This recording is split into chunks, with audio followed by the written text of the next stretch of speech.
ভাইরে, বর্তমান সময় কখন কি যে ভাইরাল হয় তা বলা মুশকিল। জন্মসূত্রে এমন একটি দেশে বসবাস করছি যেখানে কিনা মানুষ কোনো ডায়লগ পেলেই তা নিয়ে বেশি মাতামাতি করে। আমরা বাঙালি জাতি একটু বেশি বিনোদন প্রেমী।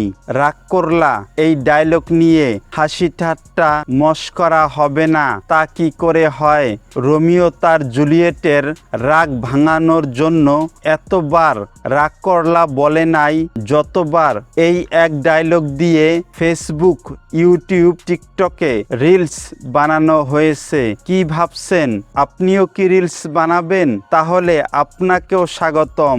রিলস বানান আর আমার মতো দর্শকেরা দেখে দেখে কমায় চলে যায়। কারণ বর্তমান সময়ে এমন অবস্থা হয়েছে যে চোখের সামনে আর কিছু আসে না। আমার কি কুত্তা ভাগ্য, জীবনে একটা ডায়লগ ভাইরাল করতে পারি নাই। কেউ বন্ধুকে খোঁচা দিচ্ছেন, আবার কেউ বউকে মানাচ্ছেন, অফিসের বসের সঙ্গে করছেন রসিকতা।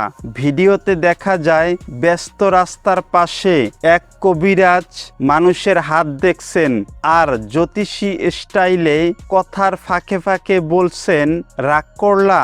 অদ্ভুত বাচনভঙ্গি, চোখের ইশারা আর একই ডায়লগ বারবার বলার স্টাইল মুহূর্তেই টেনে নেয় ভক্তদের নজর। আর থামেনি এই ডায়লগ। দুষ্ট বাঙালিরা মিম, ট্রোল আর ব্যঙ্গাত্মক ভিডিওর বন্যা বসাই দিছে।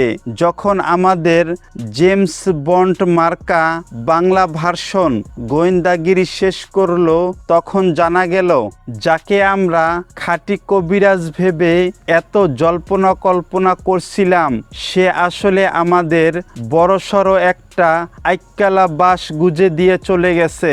উনি কোনো কবিরাজি নন, উনার নাম ইমান আলী। তিনি একজন খাঁটি পেশাদার অভিনেতা। 25 বছর আগে লালমনিরহাট থেকে এসে গাজীপুরে নাট্যদল আর সোশ্যাল মিডিয়ার কন্টেন্ট বানাতেন। অর্থাৎ আমরা যাকে আসল কবিরাজ ভেবে মিম বানাচ্ছিলাম, আসলে সে আমাদের বোকা বানিয়ে চলে গেছে।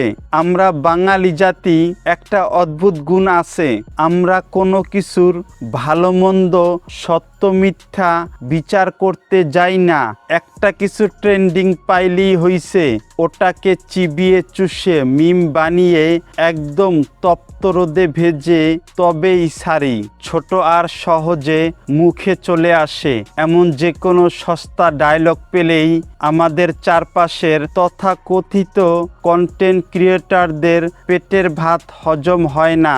তবে যাই হোক, ইমান আলী ভাই কিন্তু ফাটিয়ে দিয়েছেন। ওনার ওই এক রাগ করলা ডায়লগ দিয়ে পুরো জাতির মাথা হ্যাং করে দিয়েছে। তবে সবাইকে বলি, কাজকর্ম বাদ দিয়ে মিম বানানোর কাজে ব্যস্ত হয়ে পড়েন না। এই কথা বলায় আবার রাগ করলা নাকি?